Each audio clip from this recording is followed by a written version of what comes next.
Graça e paz. Abra sua Bíblia em Mateus 26. Mateus 26. Eu quero meditar com vocês hoje sobre o assunto da Santa Ceia, a partir de 4 perspectivas históricas dentro do cristianismo. E essas perspectivas, elas estão até hoje. Nós vamos olhar essas 4 correntes e vermos quais as verdadeiras e as quais não se coadunam com a palavra de Deus. Irmãos, talvez alguns termos sejam desconhecidos para alguns de vocês, mas não é nada que nós não possamos compreender. Transubstanciação, obrigado, meu irmão. Transubstanciação, consubstanciação, presença de Cristo e rito memorial. Embora essas palavras possam parecer difíceis e diferentes, elas estão falando da mesma coisa. Elas estão falando de uma ordenança inquestionável quanto à necessidade da Igreja dos Redimidos em relação à Santa Ceia. Há vários posicionamentos entre os cristãos sobre o significado e a forma da Santa Ceia. E eu quero trabalhar com vocês essas 4 perspectivas que vocês vão ver ao longo da palavra, quais as verdadeiras e quais as falsas. Transubstanciação, consubstanciação, presença de Cristo e rito memorial. Quando nós vamos pensar, irmãos, sobre a Santa Ceia, sobre a ceia do Senhor, nós sabemos que essa ceia que nós celebramos todos os meses é um momento de edificação para todos nós cristãos. E eu quero nessa noite ver com vocês, apresentar o panorama geral dessa doutrina tão preciosa para os cristãos ao longo dos séculos. Nós sabemos, irmãos, que à luz da palavra de Deus, existem 2 ordenanças de Jesus. Quais são? Batismo e Santa Ceia. Essas são as 2 ordenanças que Jesus deixou para a sua igreja, para nós cristãos, desde o primeiro século até o fim da igreja, na consumação dos séculos. O batismo é uma ordem de Jesus, e nós podemos chamar que o batismo ele é o rito de iniciação. O rito de iniciação na vida cristã. E que simboliza de forma externa o que aconteceu no interior do homem. Ou seja, o batismo é apenas uma demonstração externa do que aconteceu interiormente. Ninguém se batiza para ser salvo. A pessoa se batiza porque já é um salvo. É um testemunho externo do que já aconteceu internamente. Certo? O batismo é uma demonstração externa do Espírito, da transformação da graça que opera em nós. Ora, se o batismo é uma ordenança, é um rito de iniciação, a Santa Ceia é um rito de permanência. Batismo, rito de iniciação. Santa Ceia, rito de permanência. Você, agora nesta noite, ao acabar de comer o pão, de beber o cálice, você está reafirmando e confirmando a sua permanência no Evangelho do nosso Senhor Jesus Cristo. Então, vamos pensar sobre alguns pormenores hoje acerca dessa preciosa doutrina da nossa fé e que em algumas tradições cristãs essa ordenança é chamada de Eucaristia.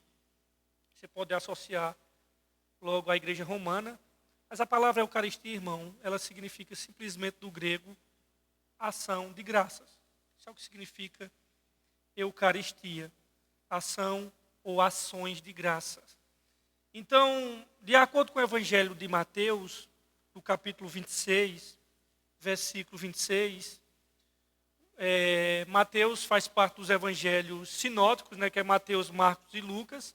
Eles são sinóticos porque eles têm umas estruturas parecidas. João é o que vem diferente de todos eles. E em Mateus, nós vemos aqui o Senhor Jesus instituindo a Santa Ceia, quando ele diz assim, olha, Mateus 26, versículo 26.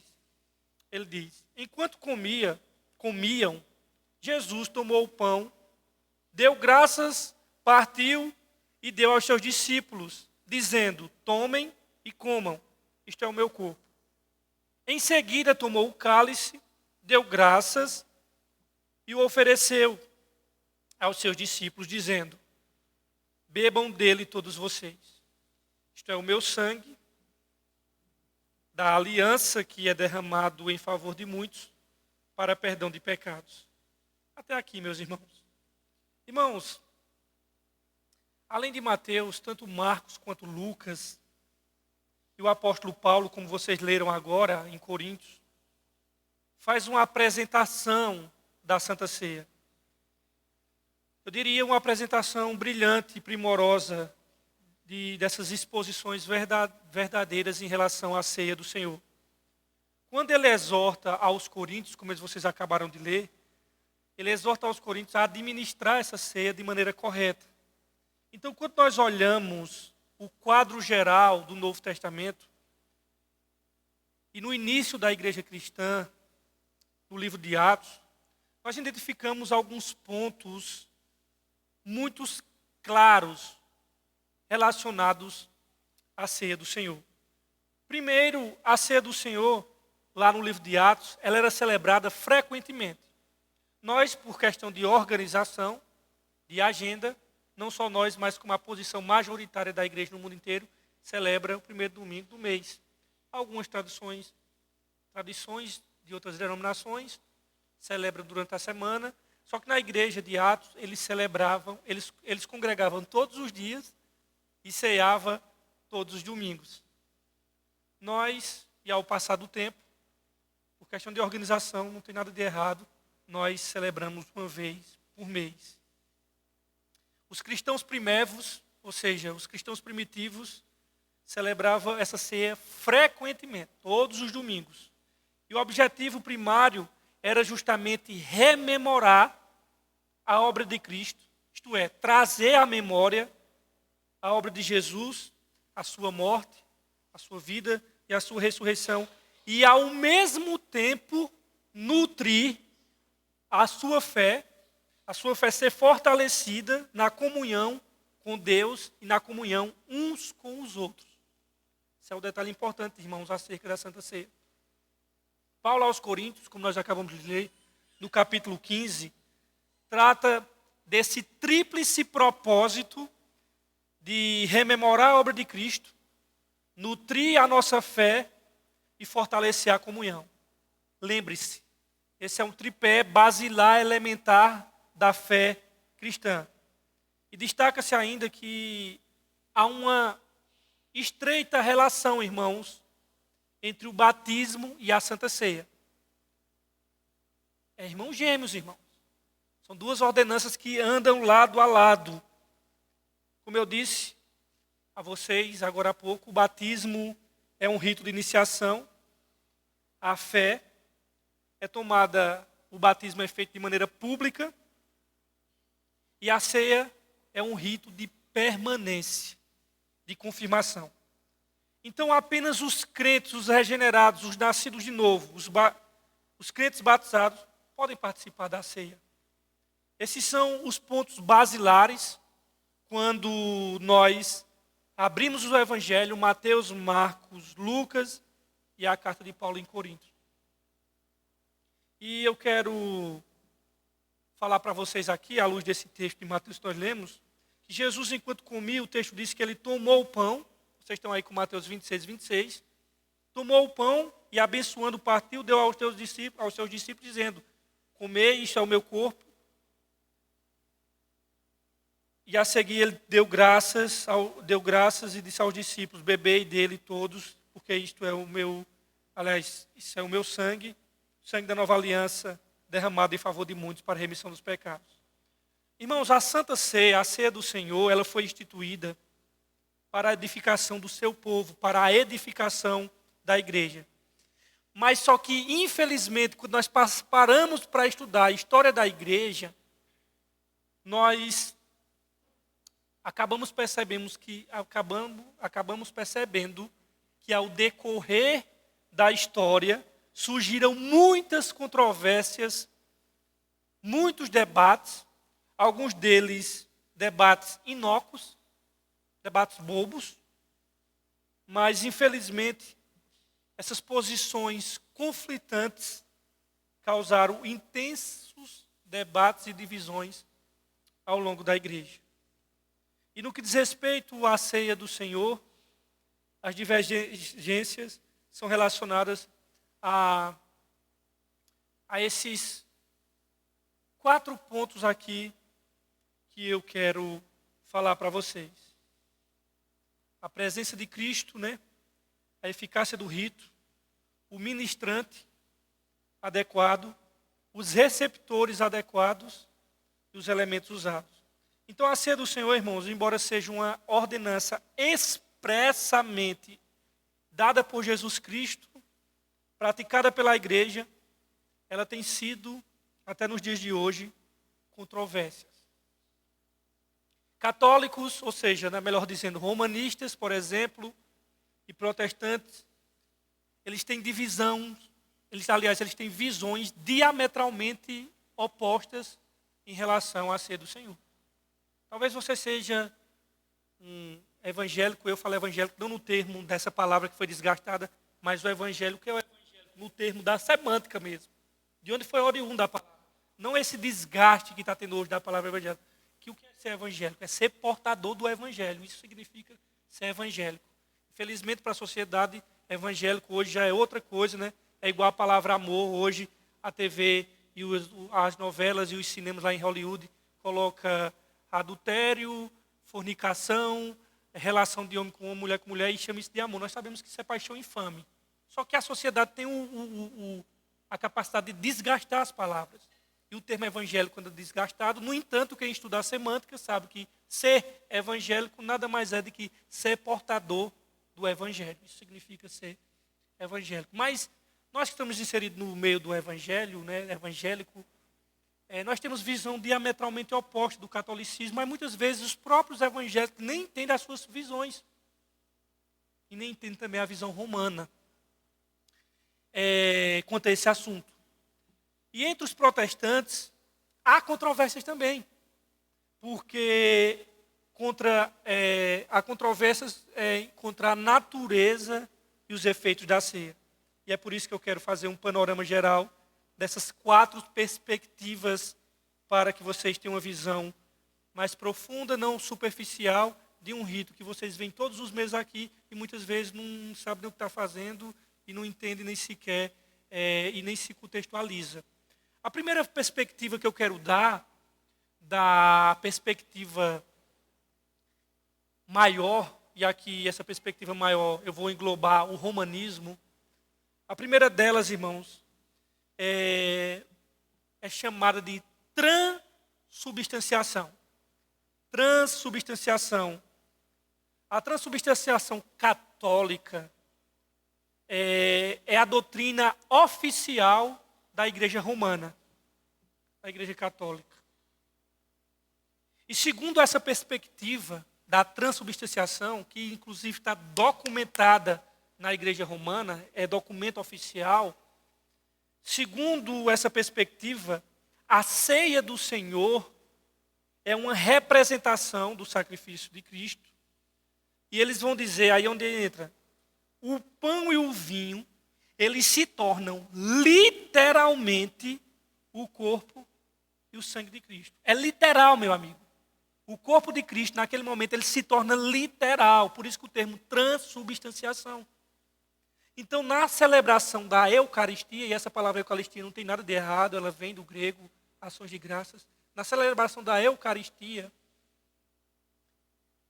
a expressão mais usada entre os católicos, a substância do pão se transforma no corpo físico de Cristo e a substância do vinho no sangue de Cristo. Eles literalmente pegam a expressão que nós acabamos de ler. Isto é o meu corpo, e isto é o meu sangue, e eles interpretam isso literalmente. E a transubstanciação é efetuada por quem? Por todos? Não. É efetuada quando o bispo, o sacerdote, eleva primeiro o pão e depois o cálice e invoca o Espírito Santo e em seguida relata a instituição da ceia, a narrativa da instituição. Então, você tem na perspectiva católica o pão e o vinho, que com a oração do sacerdote, do bispo, naquela oração ali, naquele momento, são transformados os elementos. Você tem agora, literalmente, o corpo e o sangue de Cristo. É algo místico, é algo mágico, e é assim que eles creem, e é assim que está documentado. Tem amparo nas Sagradas Escrituras? Claro que não. Essa mágica, essa coisa que acontece quando nós estivéssemos comendo literalmente o corpo de Cristo. Mas é assim que eles creem. E aí começaram a fazer as perguntas. Por que, se então se torna no corpo de Cristo? Por que então se torna no sangue de Cristo o vinho? Por que é que não muda de aparência então, diante dos nossos olhos? E a resposta oferecida por essas perguntas foi dada a um teólogo católico, chamado Tomás de Aquino. E Aquino, todo mundo que estuda um pouco sabe que Aquino ele foi fortemente influenciado pela tradição aristotélica da filosofia grega de Aristóteles. E ele usou uma distinção filosófica para justificar o que mais tarde veio a ser a doutrina da transubstanciação. Segundo Tomás de Aquino, respeitadíssimo pela história cristã, teve seus acertos, bons acertos, né? Nós devemos reconhecer isso. Segundo ele, existe uma distinção entre a substância e a essência. E esse argumento ele já traz lá de Aristóteles, que não era cristão, enfim. E o acidente e a forma exterior, dizia Aquino, para explicar esse fenômeno aí. Então, segundo ele, a aparência, embora seja a mesma, a substância foi mudada. Está aí o nome de transubstanciação. A doutrina da transubstanciação, ela foi formulada por Tomás de Aquino e ela é ratificada no 4º século, no concílio de Latrão, em 1215.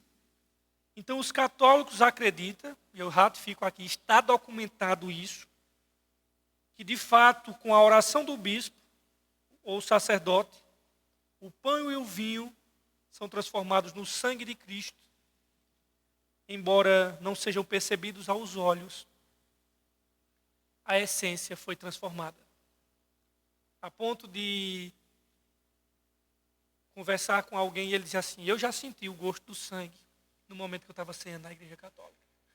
Ele disse que sentiu o gosto do sangue na boca, irmãos, porque disse que foi transformado. Você vê o que é que a mente da pessoa faz quando a pessoa passa a crer em determinadas coisas. É igual aquelas gravidez psicológica que as mulheres têm. Elas creem e têm os mesmos sintomas. É aquela questão psicossomática. Mas tem uma segunda perspectiva. A segunda perspectiva, ela é chamada de consubstanciação. Nós saímos da transubstanciação, agora nós estamos entrando numa segunda perspectiva, que é a da consubstanciação.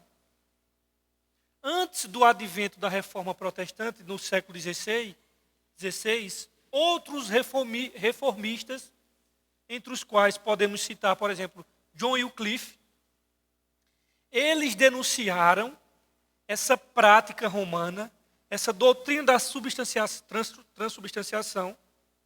E aí, lá na frente, no século XVI, Lutero acusou Tomás de Aquino de não ter apoio nas Santas Escrituras, nem na tradição da igreja, e ele chamou de milagre da transubstanciação. E Lutero veio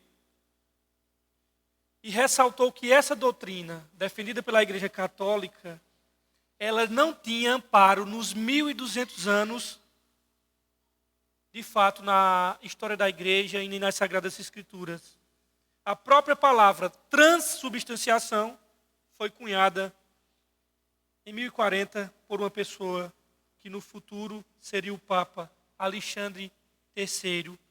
E apenas no século XIII, essa doutrina ela foi ratificada no quarto concílio de Latrão. Então, o que é que Lutero fez? Lutero rejeitou o conselho da transubstanciação da Igreja Católica Romana, porque ele, Lutero, afirmou que não existia essa ideia de transformação literal do pão no corpo e no vinho do sangue de Cristo. Esses elementos não são transubstanciados, Lutero dizia. E o que é que Lutero fez?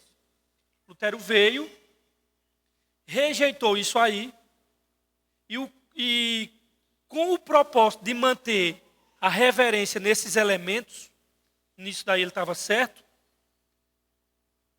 de não se manter afastado dessa reverência, desse momento da Santa Ceia, e ao mesmo tempo rejeitar esse doutrina errado, Lutero defendeu aquilo que foi chamado de consubstanciação.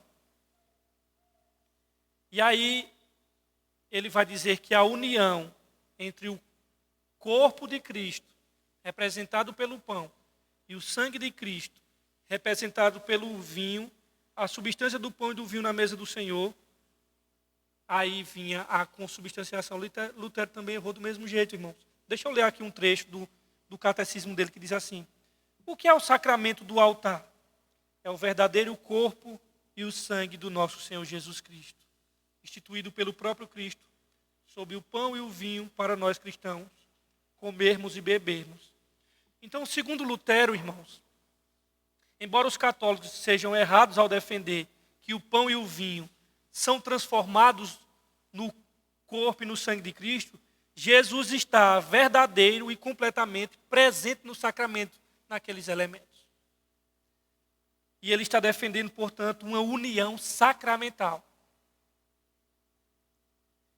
Uma união sacramental, isto é, que existe, não é a transformação das substâncias, mas sim a união delas, daí o nome consubstanciação. A posição teológica que até hoje perdura nas igrejas luteranas, que são muito fortes, principalmente na Alemanha, mas nós temos igrejas luteranas aqui no Brasil, estão cheias, né?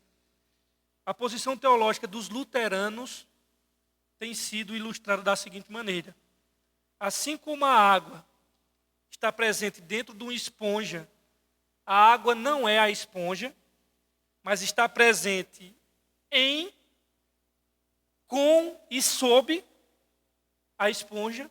Portanto, essa é a perspectiva luterana acerca da ceia do Senhor. A consubstanciação. A terceira perspectiva, irmãos, ela foi a perspectiva trazida pelos reformadores depois de Lutero. Os grandes reformadores, homens piedosos, homens inteligentes. E essa terceira perspectiva histórica em relação à ceia do Senhor é chamada de presença espiritual. O entendimento dos reformadores da ceia do Senhor segue a posição defendida pelos teólogos lá de Genebra, que Cristo está espiritualmente presente na ceia do Senhor. Na contramão do ensino católico e na contramão do ensino de Lutero, os reformadores rejeitaram a ideia da presença física que os católicos diziam. Lembre-se, os elementos são transformados, embora a aparência seja mantida. A substância foi transformada. Eles rejeitaram, os reformadores. Os luteranos diziam, ainda que na verdade os dois elementos estão presentes, como a água na esponja, os reformadores rejeitaram também a ideia da presença, dessa ideia luterana. E a ideia da presença física de Jesus. O pão e o vinho simbolizam o corpo de Cristo. O sangue de Cristo e o pão são sinais visíveis de um elemento da presença de Cristo Jesus. Então, essa é a visão reformada ao longo da história até nos dias de hoje. E o argumento é simples: assim como o pão e o vinho alimenta a vida física, também, ao participarmos da Santa Ceia, nós somos alimentados espiritualmente por Cristo. Então, irmãos, isso está documentado na Confissão de Fé de Westminster, que eu vou ler para vocês o seguinte: os que comungam indignamente, participando exteriormente dos elementos visíveis deste sacramento, também recebem intimamente pela fé a Cristo crucificado e todos os benefícios de sua morte, e nele se alimentam. Não carnal, corporalmente, mas real, verdadeira e espiritualmente, não estando o corpo sem Cristo corporal. E nos elementos do pão e do vinho, e nem com eles, mas sob eles espiritualmente e realmente presente a fé dos grandes nessa ordenança, como estão os próprios elementos dos sentidos corporais. Aí, irmãos, o que é que a reforma protestante fez? Ela disse que Cristo não está presente nos elementos, nem na transubstanciação, nem na consubstanciação, mas ele está presente espiritualmente, que é isso que nós cremos. Onde estiver 2 ou 3 reunidos, embora esse texto não esteja falando de congregação, esteja falando de disciplina, né? Todo mundo usa para o culto, mas nós podemos aplicar, nós sabemos que Cristo está presente. A quarta perspectiva é uma perspectiva que é a posição majoritária na igreja hoje. Na conjuntura que nós temos de igreja hoje em dia, essa quarta perspectiva que eu vou mencionar agora, que se chama culto memorial. Ela foi trazida por outro reformador chamado Zwinglio. A ceia do Senhor, nessa quarta perspectiva, é um rito memorial, simbólico, que aponta para a obra de Cristo. Esta é a posição elaborada pelo reformador chamado Zwinglio. O reformador rejeitou tanto a posição católica, quanto a posição luterana, e os defensores, tanto da transubstanciação quanto da consubstanciação, cometem o mesmo erro. Qual erro? A interpretação literal das palavras de Jesus: isto é o meu corpo, isto é o meu sangue. Zwinglio foi muito fortemente influenciado pelo homem chamado Cornelius Owen, que entendeu que a interpretação mais adequada da expressão isto é o meu corpo e isto é o meu sangue seria uma representação do corpo e do sangue de Cristo. Então, se enquanto os católicos diziam isso é o meu corpo, e via que isso é o corpo, e veem que isso é o corpo literalmente, estava presente ali nos elementos do pão e do vinho, Zwinglio vem, refuta, dizendo que isto é o meu corpo, na verdade é uma expressão figurada, é uma representação do corpo e do sangue de Cristo. E aí a Santa Ceia é um culto, um rito memorial para trazer à nossa memória, por meio desses elementos, a morte de Cristo e o seu segundo advento, quando ele diz fazer isso até que ele venha. Então, nas palavras isto é o meu corpo, o termo isto significa o pão e que o termo corpo significa que foi morto em nosso lugar. Portanto, a palavra não pode ser entendida literalmente, pois o pão não é o corpo e nem pode ser. Essa é a posição da maioria de nós, de todas as igrejas evangélicas sérias que nós temos hoje em dia. Em outras palavras, o que Zwinglio vai argumentar, que como Jesus diz, isso é o meu corpo, ele está dizendo isso é uma representação do meu corpo. Outro argumento muito forte dado por Zwinglio é que a frase, façam isto em memória de mim, aponta justamente para o caráter simbólico da Santa Ceia.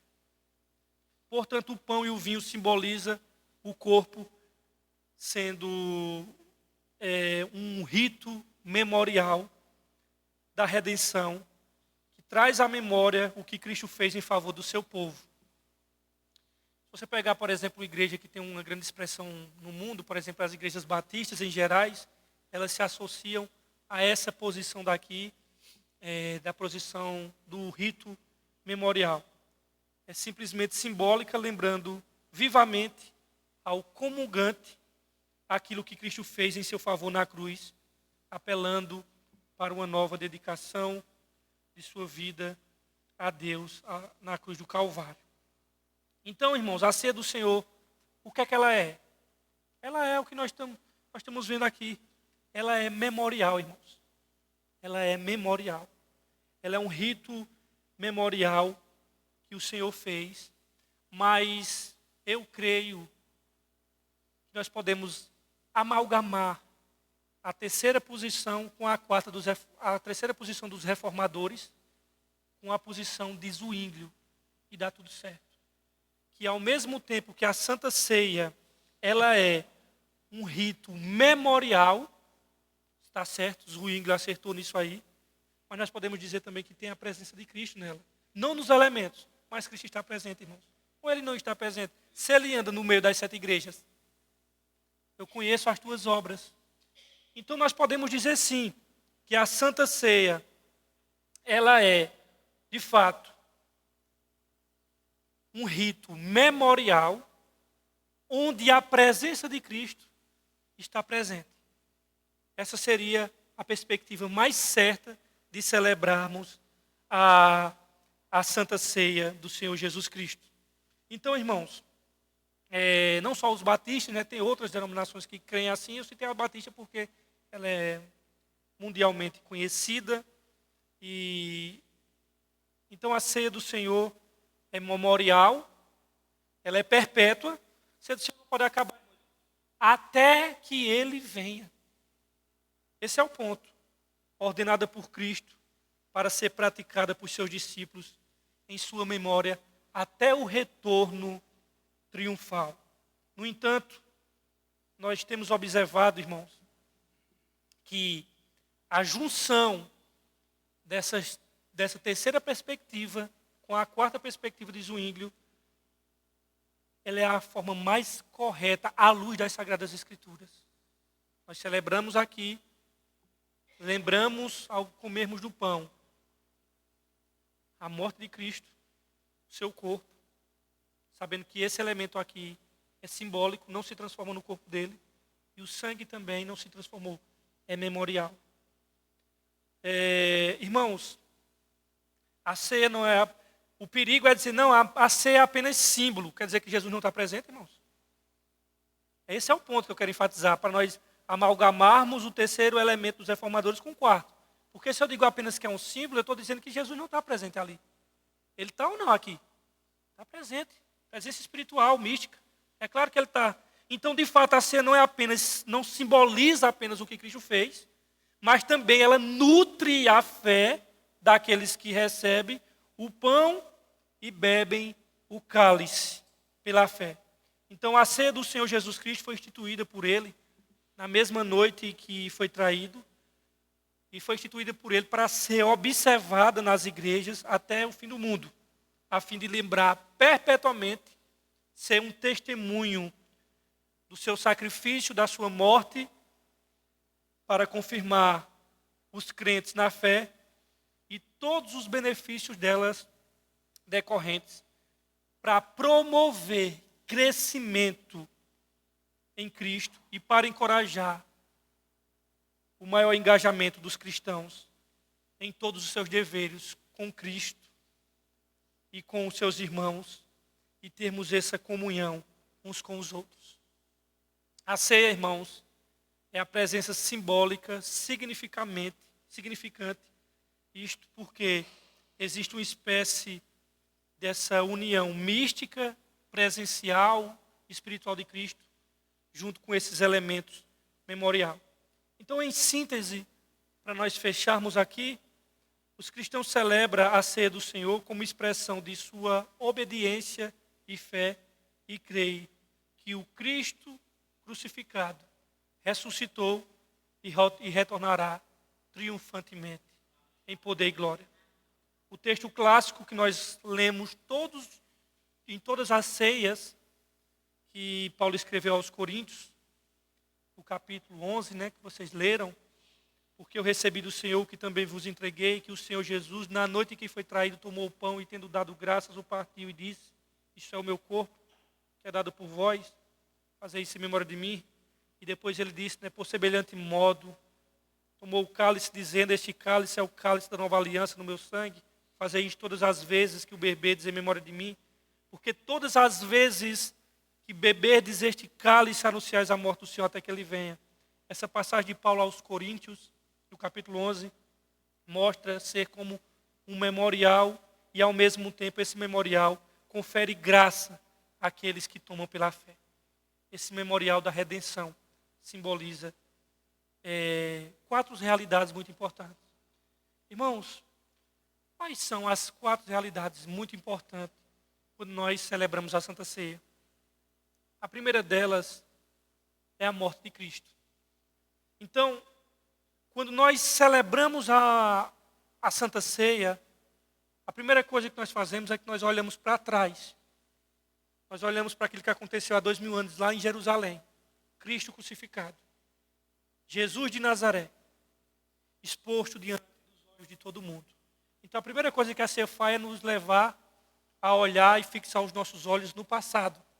Num evento histórico dentro do tempo e do espaço, que foi a morte de Cristo.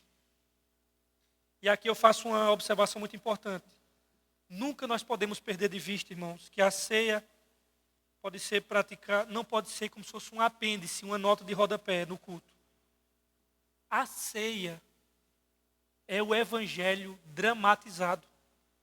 A ceia é o evangelho exposto diante dos nossos olhos, irmãos, celebrando a morte e a ressurreição de Cristo Jesus. Quando nós comemos do pão e bebemos do cálice, estamos reconhecendo a obra perfeita, suficiente, definitiva de Jesus na cruz.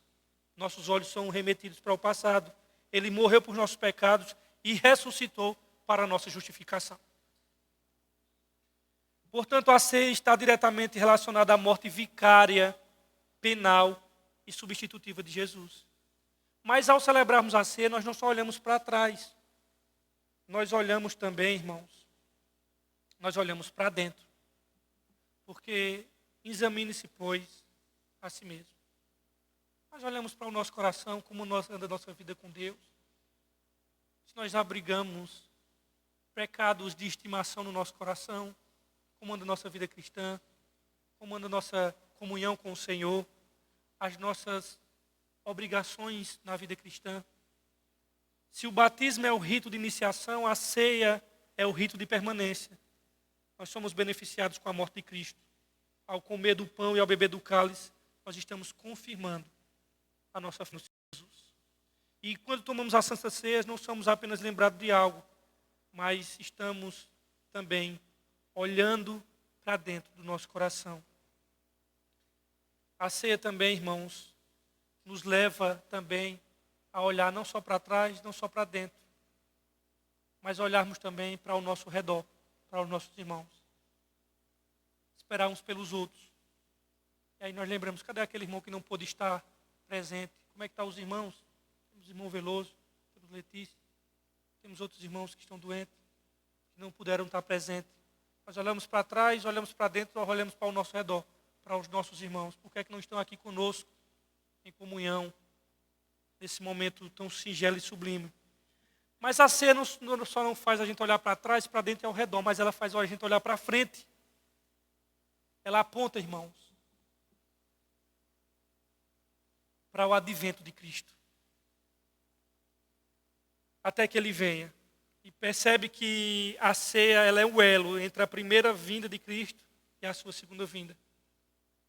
Fazer isso, em memória de mim, fazer isso até que ele venha.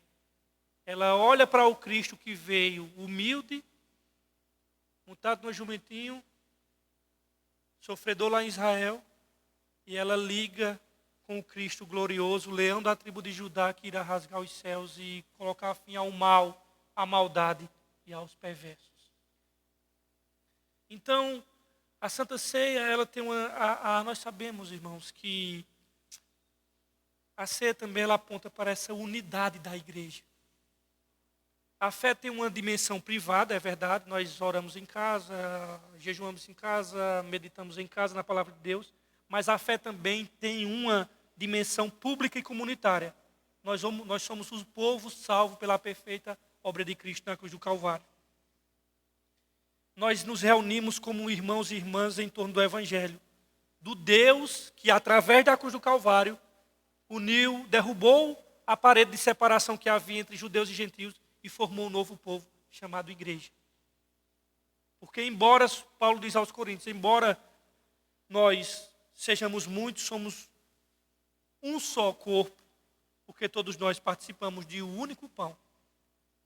A unidade cristã, ela é simbolizada na ceia. Por isso, a ceia do Senhor tem esse simbolismo, essa dimensão comunitária. A igreja reunida diante do Cristo ressurreto, para glorificá-lo por sua obra e confirmar sua unidade nele. Quem é que pode participar da ceia do Senhor? Já foi dito. Somente os que creem, os regenerados, os nascidos de novo, os que creem em Cristo. E tem que haver coerência, irmãos. Se o batismo é um rito de iniciação, a ceia é um rito de permanência, não faz sentido você permanecer em algo que não começou ainda. Então o batismo ele é um critério, um requisito para a participação da ceia. Somente os que foram batizados devem ser aceitos na mesa, devem participar da ceia do Senhor. Isso é um ponto que não pode ser ignorado, não pode ser passado por menor importância. É algo, irmãos, também terrível, quando o crente vem à igreja e se acha incapacitado de receber essa ordenança. Porque um crente que se acha incapacitado por receber essa ordenança, das duas uma. Ou ele não está confessando o seu pecado na hora de celebrar a ceia do Senhor, ou ele não está preparado para morrer por Cristo. Também não é menos terrível, irmãos, receber os elementos da ceia do Senhor de maneira irreverente, de maneira a provocar o Senhor. A razão pela qual Paulo diz ao 1 Coríntios, se examinai. Mas ele diz examinar e comer, ele não diz examinar e deixar de comer, como muitas pessoas fazem, né? Ele só pede que faça um autoexame, veja como está a sua comunhão com o Senhor, confesse seus pecados. Ceia é um momento de restauração, irmão, não é um momento de correr dela, não. É de restauração. Ser celebrada de forma adequada. E qual é a forma adequada? Contrição do coração, quebrantamento, confissão de pecado, arrependimento, verdadeira convicção. Que convicção? De completa, total e cabal dependência da graça de Deus. No dia que você chegar aqui para celebrar isso assim, eu estou bem na fita para celebrar a ceia, sabe que você está mal na fita? Porque nós nunca vamos ser suficientemente bons para ser dignos da ceia do Senhor. Quem é digno da ceia do Senhor? Ninguém. Ora, se ninguém é digno, então o que é participar indignamente da ceia do Senhor? Participar indignamente da ceia do Senhor, a primeira coisa é se achar digno dela. Esse é o paradoxo da fé cristã. O que me torna digno da ceia do Senhor é a minha consciência da minha indignidade. É a consciência da minha indignidade que me torna digno. No momento que eu me achar digno dela, eu já não sou. É o paradoxo da fé cristã. E tudo isso habilita o crente a participar dignamente da ceia, comer do pão e beber do cálice em memória de Jesus. É um símbolo muito precioso, irmãos. E devemos lembrar sempre, com profundo senso de maravilhas, alegrias e temores e júbilos no Evangelho. Nós devemos olhar para a ceia em algumas dimensões. Olhar para trás, olhar para dentro, olhar para o redor e olhar para frente até que ele venha. Para fechar aqui, não vou gastar 5 minutos só para abrir um adendo do que aconteceu na abertura das Olimpíadas. Vocês viram o que aconteceu? A paródia da última ceia ocorreu ali nas Olimpíadas. É claro que nós cristãos sabemos que aquilo foi uma afronta ao Senhor. O problema do malandro é achar que todo mundo é idiota. O cara que fez a celebração, depois que viu que deu uma confusão maior do mundo, porque as igrejas dos egípcios, igreja lá no Egito, a igreja copta, que é a igreja mais antiga da história, muito mais antiga do que a igreja romana, mandaram um monte de documento lá, e foi uma celeuma no mundo inteiro do cristianismo, catolicismo, com o evangélico, igreja ortodoxa grega, todo mundo, o que é que ele fez? Não, isso não foi um insulto ao Senhor. Isso foi um quadro do Deus Baco, Dionísio, que nós não queríamos. É uma arte. Mentira, irmãos. Mentira, que a menina lá, que participou daqueles elementos, ela colocou mesmo no stories dela, e assim, Novo Testamento gay. Então, o fato é que ele viu os patrocinadores caindo fora por causa dessa celeuma, aí disse, não, isso foi outra peça, não foi a alusão a Leonardo da Vinci. O problema do malandro é achar que todo mundo é idiota. Nós sabemos, irmãos, nós sabemos que foi.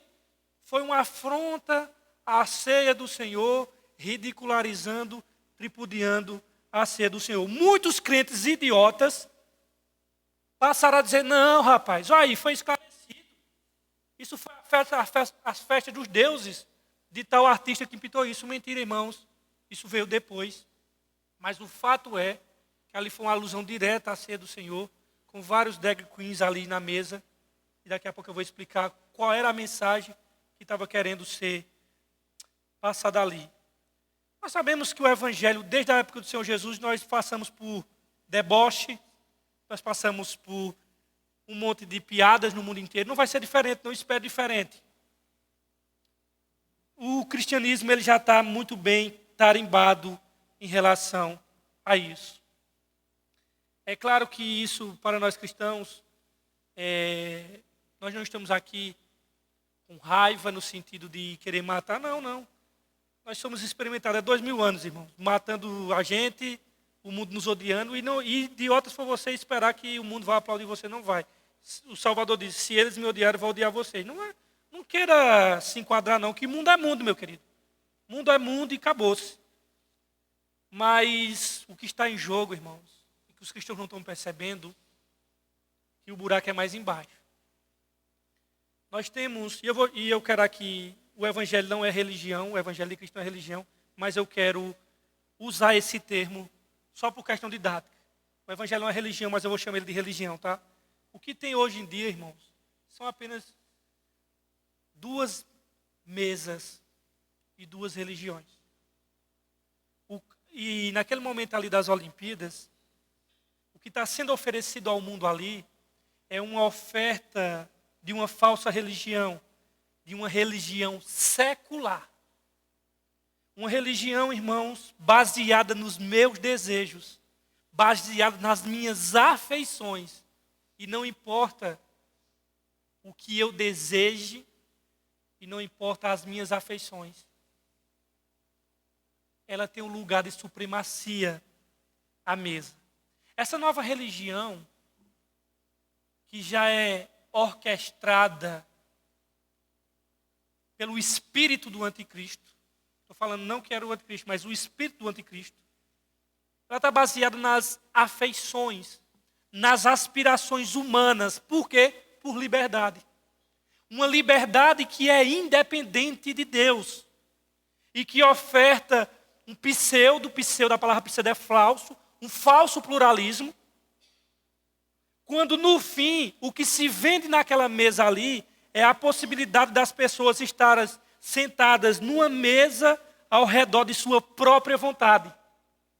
Que minha vontade seja feita ao redor dessa mesa.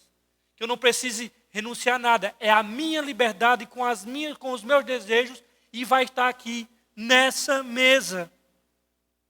Essa é a nova religião, irmã. Religião pagã. Que o mundo, a sociedade contemporânea nos oferece. Qual é a sacada ali que eles quiseram infundir aqueles montes de drag ali na mesa do Senhor? A ideia é fundir a experiência da ceia de Jesus. Essa sim, a mesa do Senhor Jesus Cristo, nós celebramos hoje. Essa sim, eu vou usar a palavra religião. Uma religião cujo centro da mesa é Cristo e não eu. E cujo centro é a vontade dele e não a minha. A ideia é fundir isso aí, sendo substituída por uma paródia muito mal feita, deselegante e brega, onde no centro da mesa está os diversos experimentos humanos de construção e de autossalvação, de justiça própria. Então, irmãos, essa é a religião do Deus profano do presente século. Mas nada ofende, porque diz Salmos 2, ri-se deles o Senhor. O Senhor dá risada. E aí, irmãos, eu quero dizer a vocês, fizeram isso, fizeram uma pequena sátira com o islamismo. Vocês viram o que aconteceu lá na França, né? Acabou com a imprensa, mataram um monte. Mas eles sabem que a fé cristã não faz isso. Jesus pediu que nós orássemos por quê? Pelos nossos inimigos, pelo nosso adversário. Se eles tivessem feito, nas aberturas das Olimpíadas, uma paródia de deboche com o islamismo, meu irmão, não estava a Torre Eiffel, não estava nem em pé hoje. O Estado Islâmico tinha acabado, não tinha Olimpíada, eles tinham matado tudo no outro dia. Mas por que eles fazem com o cristianismo? Porque sabe que a fé cristã, ela, desde Cristo, nós somos ensinados a não pagar mal com mal. Nós somos ensinados a não retaliar na mesma moeda. E é isso que nós temos que fazer mesmo. Não retaliar. Nós devemos orar. Mas aí, irmãos, eu quero que nós fiquemos atentos a uma coisa que eu venho percebendo e que muitos já diagnosticaram. E aqui eu vou usar em tom pejorativo, que é o cristão bom moço. O que é o cristão bom moço? O cristão bom moço, e aqui eu digo em termos de ironia, é aquele que faz um esforço hercúleo, um esforço enorme, para se manter bem na fita com os incrédulos lá fora.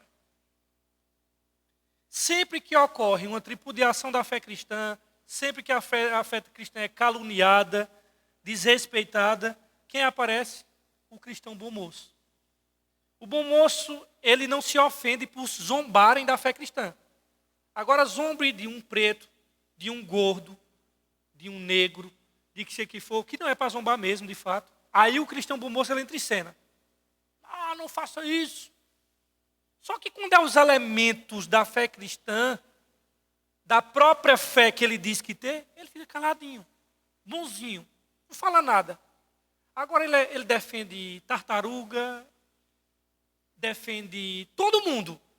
Ele é o justiceiro, cheio de amor, exceto os símbolos da fé dele. Então, fiquemos atentos ao cristão bom moço. O cristão bom moço, ele é capaz de defender até aquela gorda que estava no meio da Santa Ceia. Eu acho que ela comeu aos pontodinhos que estava gorda daquele jeito. E aí, o que aconteceu? Ele defende.